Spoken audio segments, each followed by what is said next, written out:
Oi, pessoal, tudo bom? Eu sou a professora Milene de Língua Portuguesa. Hoje nós vamos falar de uma escola literária chamada Arcadismo ou Neoclassicismo, tá? Acho que dá para perceber, né? Quando a gente fala em neoclassicismo, porque é o novo classicismo. Por quê? Vamos lá. Lembrando novamente, uma escola literária ela aparece sempre para combater a escola anterior. Então nós tínhamos classicismo, aí no meio do classicismo nós tivemos a escola barroca, tá? E agora surge o neoclassicismo, também chamado de arcadismo, para retomar os valores clássicos, tudo bem? Estamos falando de Brasil e Portugal, escola, tá? Que foi trabalhada tanto no Brasil quanto em Portugal. E o século é século XVIII, para vocês terem uma noção, tudo bem? Então vamos começar falando sobre os acontecimentos políticos, os acontecimentos que na verdade influenciam essa escola literária, tá? O que nós temos aqui? Nós temos o surgimento, na verdade, né, o desenvolvimento do capitalismo e a ascensão da burguesia, tá? Com isso, nós temos também o que nós chamamos razão, ciência e tecnologia passando a predominar, passando a fazer com que a sociedade comece a ter uma mentalidade diferente, tá?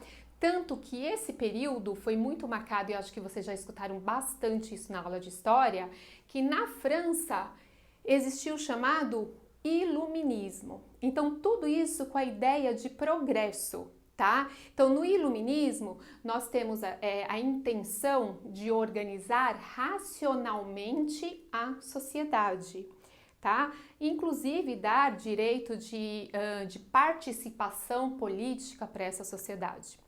Isso tudo nós sabemos que daqui para frente vai influenciar bastante as nossas escolas literárias, né?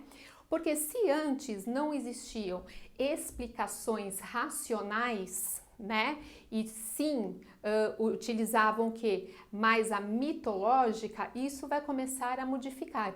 Então as escolas posteriores, elas vão trazer essa carga de racionalidade muito forte, tá? Como característica muito forte, muito marcada na própria produção literária. Tudo bem? Aqui nós temos só para vocês se localizarem, Voltaire, Rousseau, tá? Temos vários pensadores que influenciaram esse momento chamado de iluminismo, tudo bem? Vamos falar agora sobre a escola literária mesmo. Então, arcadismo, o que quer dizer Arcádia? Arcádia, tá? Era um lugar, né, muito tempo atrás, que eles falavam que era um lugar no alto de uma montanha, tá? Onde os deuses se reuniam para discutir, para conversar, para trocar ideias, pensamentos, tá? Então, como se fosse lá um lugar de reunião dos deuses. E isso vai vir à tona com esse movimento literário. Então, nós temos aqui, coloquei para vocês, ó, a Arcádia, tá? Como uma academia literária que surgiu em Portugal em 1756. Tanto que esse é o início, né? O marco inicial do arcadismo em Portugal. No Brasil, tivemos várias, tá? Tem até uma que eu coloquei o nome para vocês, só para vocês, né, terem uma noção, que é a Academia Brasílica dos Esquecidos, de 1724, em Salvador, e diversas outras. Então, o que acontecia? Nesses lugares, esses escritores, eles se reuniam, tá? E discutiam, trocavam ideias, sempre com o objetivo, né, com características comuns. Quais são essas características desses escritores? Então, nós temos aqui linguagem simples, tá? Elogio aos prazeres físicos. Mitologia, tá lá lembrando do classicismo, neoclassicismo, mitologia greco-latina, então tem também. Aqui é uma ideia nova, a ideia dos pseudônimos. O que são pseudônimos? Pseudônimos nada mais são do que apelidos, tá? Ó, diferente de heterônimo. heterônima, que nós vamos ver depois, posteriormente, tá? Com Fernando Pessoa. Aí é um outro conceito. Aqui é mais ou menos simplesmente um apelido, tá? Então, os escritores da época, eles não escreviam, não assinavam com o nome deles, utilizavam pseudônimos. Esses pseudônimos estavam muito ligados à vida no campo. Por quê? Porque a principal característica do arcadismo era o seguinte: bom, primeiro ele quer combater os excessos que tinham lá no barroco. Então eles são a favor de uma vida simples. Eles achavam que também a vida na cidade era uma vida muito conturbada, uma vida, né, que não trazia uma paz interior. Então eles falavam assim: fujam da cidade e vão para o campo, tá? Isso influenciou os seus pseudônimos, porque os pseudônimos Árcades, eles têm a ver com pseudônimos pastoris. Então aqui, coloquei os 3 principais escritores para vocês da época. Então nós temos aqui Cláudio Manuel da Costa, que ele usava o pseudônimo, olha, bem difícil, hein? Glauceste Satúrnio, tá? Ele assinava dessa maneira. Tomás Antônio Gonzaga era o Dirceu, acho que é mais conhecido por vocês. Ele escreveu, inclusive, cartas chilenas.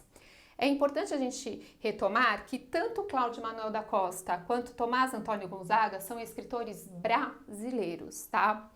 E esse período, ele ainda era muito fortemente ligado a Minas Gerais, tá? Então, por que a Minas? Então, o ciclo do ouro. O que acontecia? Esses escritores, eles eram inconformados também com que a taxação de impostos que Portugal cobrava sobre o ouro do Brasil. Então eles começaram a, né, se revolucionar, se rebelar. Tanto que a Inconfidência Mineira é dessa época.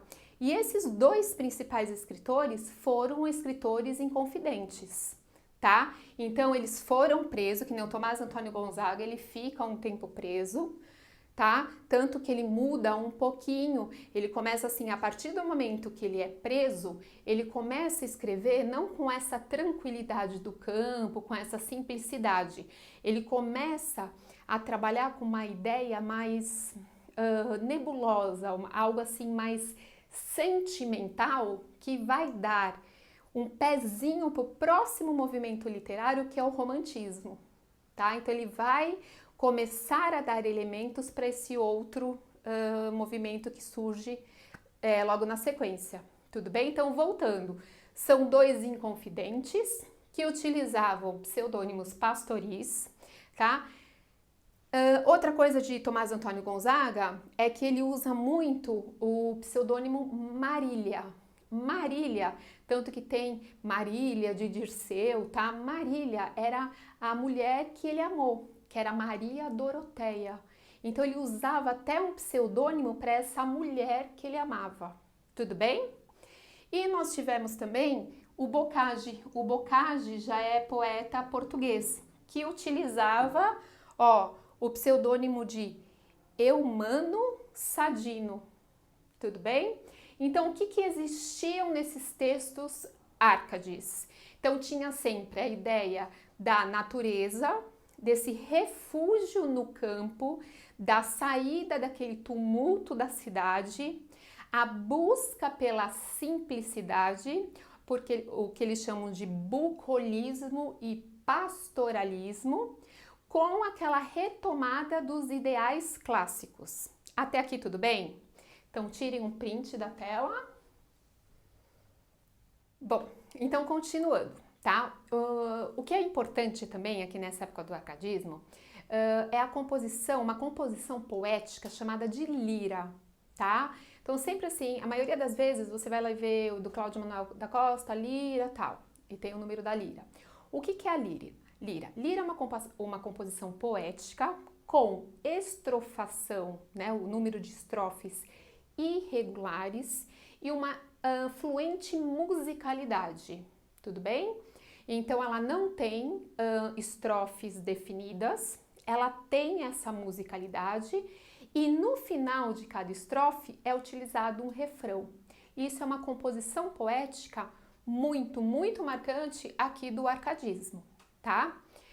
O que é importante também são os chamados lugares comuns trabalhados nesse arcadismo, tá? Eu coloquei o nome tudo aqui na lousa para vocês, né? Porque vocês acham assim um absurdo, né? Que são nomes o quê? Que vem em latim, tá? Então, assim, acho que a maioria conhece o chamado carpe diem. Então, ó, só voltando, lugares comuns é porque aparecem de maneira comum, tá? Naquelas produções Arcades, tudo bem? Carpe diem, acho que todo mundo já ouviu falar. Tem gente que tatua o carpe diem, né? Que é aproveitar o quê? Aproveitar o dia, né? Isso está muito associado ao que nós chamamos efemeridade da vida. O que é isso? A vida é passageira. Então, o que você tem que fazer? Aproveitar o dia, com aquela ideia de não saber o que vai acontecer no dia seguinte ou no momento seguinte. Tudo bem? O que tem também é o aurea mediocritas, tá? Que mediocritas é equilíbrio, equilíbrio do ouro. Ó, vamos lembrar. Lembram lá dos Inconfidentes, né, de Minas Gerais, aquela ideia do ouro, tá? Então aqui, esse equilíbrio do ouro é a ideia de ter uma vida equilibrada, tá? Então você conseguir ser equilibrado, conseguir ser calmo, tá? Ter sempre um propósito, lembrando que isso você não consegue na cidade. Isso você só consegue no campo, que é o principal, tá? Princípio do arcadismo, tudo bem? Fugir urbem, ó, cidade, urbem é cidade, fugir da cidade, tá? Isso é claro, foge da cidade e vai para o campo.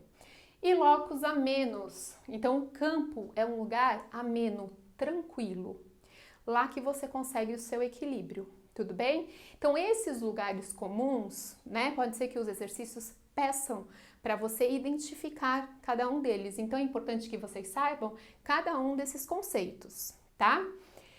E eu coloquei aqui, para nós terminarmos, a ideia do locus horrendus. O que é o locus horrendus? Lembra que eu falei do Tomás Antônio Gonzaga, que ele foi um confidente, que ele foi preso e ele escreveu, né, lá na prisão, e ele começou a ter um sentimentalismo, um pessimismo e uma mudança por conta do que ele passou em vida de pensamento, tá? Então, esse pessimismo, esse sentimentalismo é o que nós chamamos de locus horrendus, tudo bem? E aqui que está o principal material que vai dar início ao chamado romantismo, porque o próximo movimento ele é caracterizado justamente por esse sentimentalismo exacerbado, tá? E esse pessimismo muito forte, muito marcado. Tudo bem, gente? Então tá, tirem um print da tela e até a próxima.